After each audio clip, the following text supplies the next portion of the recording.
Bonsoir à tous, il est 19h, l'heure de vous informer sur la première. Ce soir, nous verrons ce qui est ressorti de la dernière rencontre entre les élus et la délégation ministérielle. C'était ce matin à Dzaoudzi. Les élus qui ont pu se rendre sur place ont émis leurs propositions pour trouver un dénouement à la crise. La délégation quitte l'île dès ce soir pour aller rendre compte de sa mission à Paris. En attendant, pas de répit sur les barrages. L'annonce du renforcement du mouvement s'est traduite dès ce matin par un durcissement des conditions de passage sur les barricades. Une décision très mal vécue par une partie de la population. Nous ferons le point dans un instant. Enfin, nous parlerons de tous ces malades évassanés vers la Réunion qui se retrouvent aujourd'hui dans l'incapacité de revenir à Mayotte. Et pour cause, impossible pour le CHM de prendre correctement le relais dans la situation actuelle. Retour à Paris ce soir pour les membres de la mission envoyée par le gouvernement à Mayotte. Ce matin, une dernière rencontre a eu lieu avec une poignée d'élus du côté de Dzaoudzi.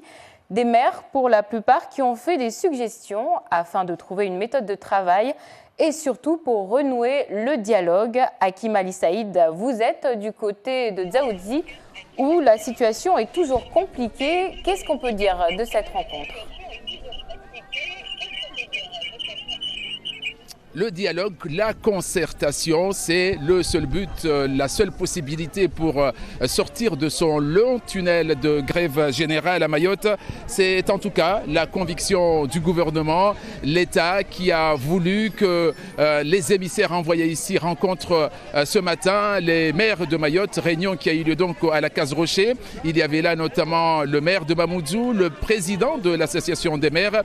Et sur la table, aucun sujet tabou. Il était question de sécurité en général à Mayotte, de sécurité en particulier dans les écoles, cette sécurité qui a été mise à mal dans les écoles et qui a été à l'origine de ce mouvement social.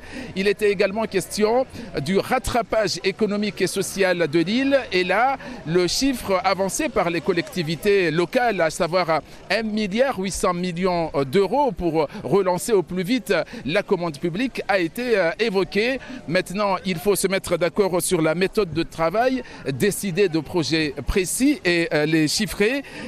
C'est une méthode donc qui a été choisie et décidée par l'ensemble des intervenants à cette réunion. Les élus de Mayotte ont suggéré des idées, des méthodes de travail également. Les parlementaires de l'île s'associent à ce travail. L'État veut que le dialogue et l'écoute continuent avant donc d'avancer des chiffres et des projets précis pour le développement de cette île. Les allers-retours vont continuer entre Paris et Mayotte en attendant donc ce délai peut-être au plus tard dans un mois pour qu'il y ait des annonces précises sur le développement économique de Mayotte.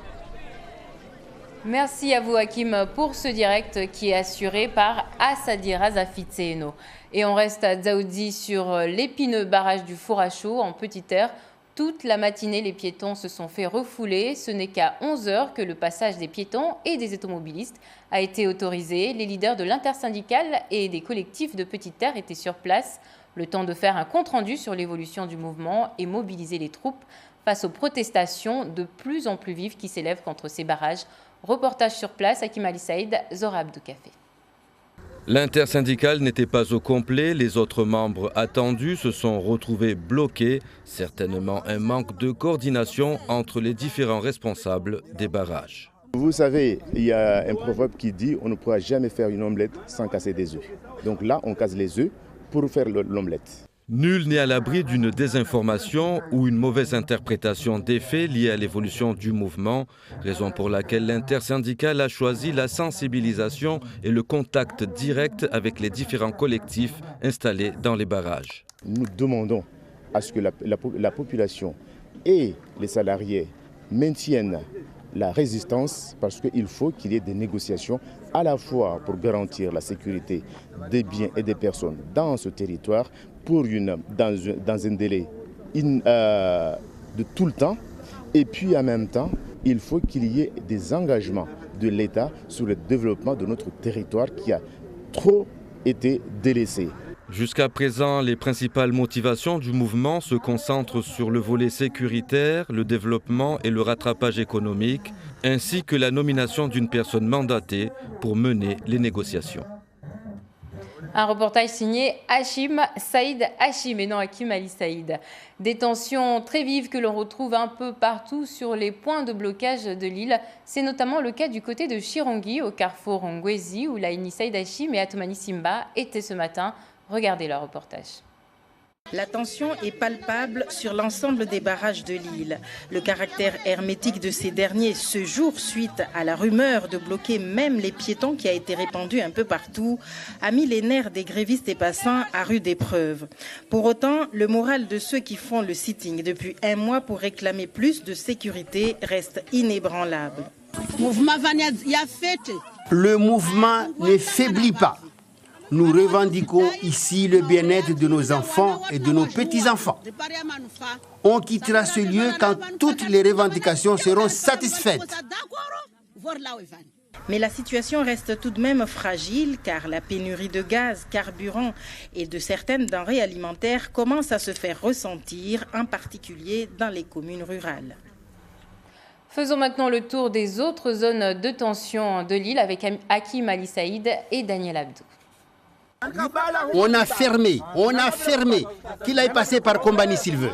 La mobilisation pour un avenir meilleur à Mayotte ne faiblit pas. Tout au contraire, par endroits comme ici à Coconi, dans le centre de l'île, les barrages ont été renforcés. Même les piétons ne peuvent passer. Le député Mansour Kamardine en a fait les frais. Si je pouvais être entendu, je demanderais aux organisateurs de mettre fin à ces situations, à ce calvaire qu'il inflige aux populations. Au départ, nous sommes partis pour défendre la sécurité. Aujourd'hui, nous créons une insécurité. Et donc, nous faisons à peu près la même chose que ceux qui nous ont conduits à aller dans la rue. Parce que obliger des gens à passer par la forêt, je ne suis pas sûr que ce soit un moyen de mieux nous faire entendre. Seuls les services de secours et les forces de l'ordre peuvent passer.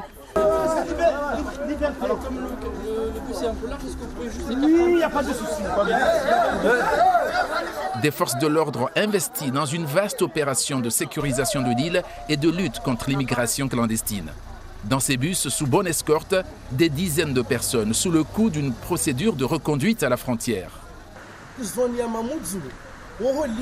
Tous ces gendarmes peuvent déjà arrêter les immigrés qui sont sur Mamoudzou avant de venir nous embêter ici sur nos barrages en zone rurale.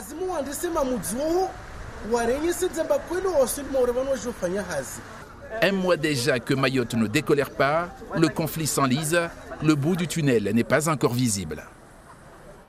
Et nous retournons du côté de Dzaoudi avec Zaoudjati Prudent en direct du barrage du Four à Chaud. Zaoudjati Prudent qui est porte-parole du collectif des citoyens.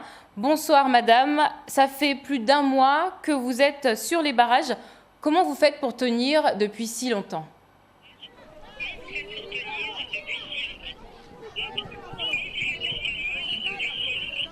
Là, c'est elle qui va me poser les questions. Mais je n'attends pas. Zaoudjati Prudent, vous nous entendez ? Bonsoir.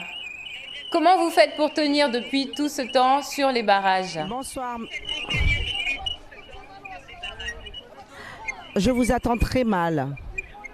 Qu'est-ce qui fait que vous tenez longtemps aussi sur les barrages ? Pourquoi vous tenez... Alors, d'après ce que j'ai entendu, pourquoi vous tenez longtemps sur les barrages ? On tient longtemps dans les barrages. Alors, je m'explique. On tient longtemps dans le barrage. Pourquoi ? C'est parce que on n'a pas ce qu'on a demandé. Et donc, on insiste, et on va encore insister pour qu'on puisse avoir ce qu'on désire. Puisque partout dans les départements, lorsqu'ils demandent quelque chose, ils n'ont même pas besoin de rester plus de 3 jours dans la rue, et tandis que nous, on nous a complètement oubliés. La République nous a oubliés, donc ce qui n'est pas normal. Alors, dites-nous, qu'est-ce que vous attendez concrètement ? Parce que tout le monde veut savoir. Est-ce que vous avez des mesures concrètes que vous voulez pour cesser ces barrages ? Alors, je pense bien qu'on a demandé des priorités à Madame la ministre. Et je signale ici que Madame la ministre n'était pas mandatée. Donc je ne vois pas pourquoi elle est venue à Mayotte. Si on aurait su d'avance qu'elle n'était pas mandatée, on n'allait pas non plus parler avec elle.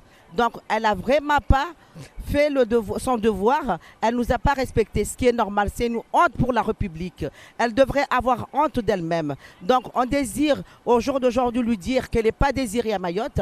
La personne qu'on désire à Mayotte, c'est le Premier ministre Édouard Philippe. S'il vous plaît. Merci beaucoup, Madame Zadjati Prudent, pour ces précisions. Nous allons passer au reste de l'actualité. Tout le monde les attendait, ces renforts envoyés à Mayotte pour sécuriser le territoire. Parmi eux, 8 policiers de la compagnie d'intervention départementale de La Réunion. Ils sont arrivés vendredi à Mayotte. Depuis samedi, ils sont sur le terrain, notamment pour la recherche de personnes en situation irrégulière. René Lataste et Anastasia Laguera ont suivi une de leurs interventions. Bonjour messieurs, dames, police nationale, contrôle de papier, pièces d'identité ou carte de séjour s'il vous plaît. Opération contrôle de l'immigration clandestine ce matin dans la périphérie sud de Mamoudzou. Opération habituelle, ce qui l'est moins, c'est que tous les policiers viennent de La Réunion. Depuis leur arrivée vendredi, ils multiplient les vérifications d'identité et de titres de séjour. Pour avoir été déjà en mission ici, déjà en 2011, donc je connais déjà le terrain et les collègues mahorais ils coopèrent également, donc ils nous donnent un bon coup de main pour justement lutter contre l'immigration irrégulière. Sur le plan professionnel et culturel, je pense que c'est plutôt enrichissant de découvrir d'autres façons de travailler et nous nous complétons. Donc c'est pas vraiment choquant pour nous. Les 18 policiers de La Réunion appartiennent à la compagnie d'intervention départementale. 90 hommes particulièrement entraînés au maintien de l'ordre. Leur renfort soulage les forces de police de Mayotte. On a eu pas mal de violences urbaines en très peu de temps et c'était des faits qui se sont réitérés. Donc on a souhaité avoir la présence de ces effectifs qui sont, comme nous d'ailleurs, rompus au rétablissement d'ordre mais en milieu urbain. Donc ils correspondaient parfaitement à nos besoins. Nous avons actuellement des effectifs pour faire face, mais effectivement, plusieurs phénomènes répétés entre un court laps de temps posent des difficultés de gestion et permettent à nos effectifs de se reposer un petit peu entre deux événements. Ce matin, 30 personnes sans papier ont été interpellées, conduites au commissariat pour vérification de titres de séjour. Ceux qui n'en posséderaient pas seront expulsés dans les 48 heures. Et depuis le début de ce mouvement, nos journalistes suivent régulièrement les professionnels de la santé pour vous montrer les difficultés auxquelles ils sont confrontés. Ce soir, nous allons faire une sortie avec les sapeurs-pompiers de Mayotte, des secouristes dont la conscience professionnelle est mise à rude épreuve. Gervais Nitcheux et Olivier Journiat. Une alerte. C'est le branle-bas au centre de secours de Dongoni.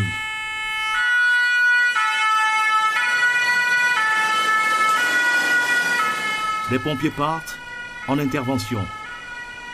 500 mètres plus loin, des troncs d'arbres barrent la route. Un officier tente de négocier. Peine perdue. J'ai fait le tour tout à l'heure pour voir si une ambulance peut passer. On voit que là, ils sont carrément bloqués. Donc ils sont obligés, si on doit intervenir de l'autre côté, de laisser l'engin là et aller à pied. Sur le barrage stratégique de Dongoni, les grévistes sont pour l'entrave à la libre circulation des pompiers. Uniquement c'est ce passage-là qui est bloqué. Les pompiers ne passent pas. Les pompiers arrivent jusqu'à là pour prendre les patients qui sont ici, par exemple, pour les emmener. Ou alors des patients qui viennent de là-bas jusqu'ici et qui peuvent marcher, bien sûr, on fait les échanges à partir de là. Donc il n'y a pas de souci. Le mouvement s'est énormément durci et si j'ai bien pu comprendre, afin d'interpeller au maximum l'État, le blocage total de l'île, ponctuellement, a été décidé par le collectif et l'intersyndicale. À cause du renforcement des barrages, l'activité tourne au ralenti au centre de Dongoni. Le nombre d'interventions a baissé de l'ordre de 70%. La situation commence à exaspérer les pompiers. On est solidaire avec Mayotte, mais il y a des limites qui sont dépassées. Aller jusqu'à empêcher le secours à personne ou empêcher les luttes contre les incendies, on va loin. Comme le centre de Dongoni, l'ensemble des casernes du service départemental incendie et secours pâtissent du blocage des routes à Mayotte. Pompiers de Mayotte, bonjour. Au centre de traitement d'alerte, le téléphone sonne sans arrêt. Mais les demandes des usagers peinent à être satisfaites. Là, on a une intervention sur Ajangwa. Et puis, comme étant donné que Karani n'a pas le moyen pour passer, on va essayer d'envoyer chez Rombier. Vous avez du mal à circuler? Un petit peu. Un petit peu. Pour l'heure, pas de décès signalés depuis le début de la semaine du fait du renforcement des barrages. Mais si le mouvement social se durcit davantage, les pompiers de Mayotte n'excluent pas que la vie des personnes à secourir tourne au drame. Et les répercussions de la grève se ressentent jusqu'à La Réunion. Plusieurs familles mahoraises parties se faire soigner dans l'île sont désormais confrontées aujourd'hui à une situation difficile. Elles ne peuvent plus revenir ici. Nadia Tayama et Daniel Fontaine les ont rencontrés. Perclus de douleur, affaibli par 2 opérations du dos, Ayati, 57 ans, ne peut plus regagner son domicile à Tingoni. Nous, on est venus parce qu'on est malade. On est venu voir des spécialistes ici qu'on n'en a pas à Mayotte et qu'on compte être soigné comme il faut et retourner. Et puis avec ce qui se passe, ça ne nous arrange pas parce que ça nous rajoute des soucis. Une grève générale qui pénalise également Eva. Depuis le 19 décembre, elle a subi 25 séances de chimiothérapie au CHU Nord. Elle a hâte de retrouver son mari et son fils dans le sud de Mayotte. Je souhaite rentrer le plus tôt possible. On m'a demandé, on m'a posé la question, comment je vais faire en rentrant là-bas, parce qu'apparemment il n'y aura pas de moyens pour nous accueillir, quoi. Après, par contre, moi j'ai tellement envie de rentrer pour rejoindre ma famille. 18 patients mahorais sont actuellement pris en charge ici en attendant la levée des barrages à Mayotte où la direction de l'hôpital tente de s'organiser. Ce qui est à craindre, c'est même la phase post-crise, où là, effectivement, la population risque de se ruer sur les établissements de santé, puisqu'effectivement, ils n'avaient pas accès pendant des jours et des jours à l'établissement. Il y a une trentaine d'agents qui dorment au CHM, mais également dans les centres périphériques et dans les dispensaires de Mayotte. À Mayotte, plus d'une vingtaine de patients sont en attente d'être évacués au CHU Félix Guyon pour y être soignés.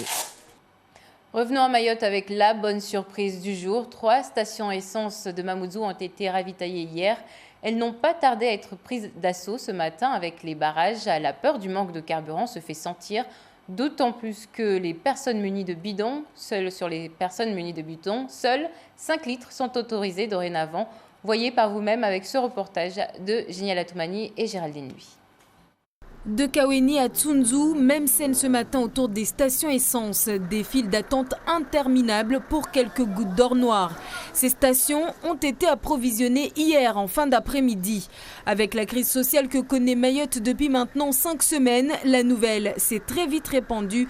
À Tsunzu par exemple, aucune goutte de carburant n'avait été distribuée depuis dimanche 11 mars. J'ai vu les citernes hier soir. Et puis ça s'est propagé sur Facebook que ça allait être ouvert aujourd'hui. Vous étiez à sec? Non, mais pas loin. Je l'ai su par mes voisins.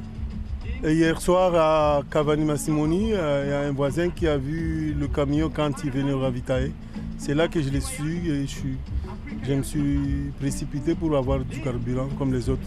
Moi je suis là, j'attends. Si je n'aurai pas, je rentre chez moi. Et votre essence en est où là? Elle est allumée. Depuis quand? Depuis hier. En fait, c'est des véhicules de service. Du coup, on nous a appris qu'il y avait de l'essence. On est venu en espérant avoir. J'ai fait le plein pour être sûr d'avoir de l'essence plus tard. C'est tout. Parce que je ne sais pas combien de temps ça va durer. Et pour cause, les cuves n'ont pas été remplies. Un seul camion-citerne sur 5 venant des Badami en Petite Terre a pu passer le barrage du Four à Chaud, Conséquence, 20 000 litres de carburant distribués à Tsunzu pour une capacité maximale de 80 000 litres. Du côté de Jumbo, seules les voitures de secours, de police, les professionnels de santé sont approvisionnés, en plus des voitures d'astreinte de certaines collectivités. Encore faut-il montrer sa carte pour être servi. À ce rythme et sans lever des barrages, les stations de l'île se retrouveront très vite à sec, d'après Total. Et c'est sur ces images que nous refermons ce journal, une édition marquée par le départ ce soir des membres de la mission envoyée par le gouvernement à Mayotte. Ce matin, une dernière rencontre a eu lieu avec une poignée d'élus à Dzaoudzi. Les élus ont fait des suggestions pour tenter d'établir une méthode de travail et surtout renouer le dialogue. À Paris, la délégation va rendre compte au Premier ministre et à la ministre des Outre-mer de ses travaux et des propositions concrètes. Dans un instant, Darwesh Daou pour le journal en maoré. Demain matin, dans le Zakweli, André Rakotondravelo va parler de la grève qui touche le service des étrangers à la préfecture. Il aura comme invité Abdallah Sélé et Nikez Elouadine. Très bonne soirée à tous.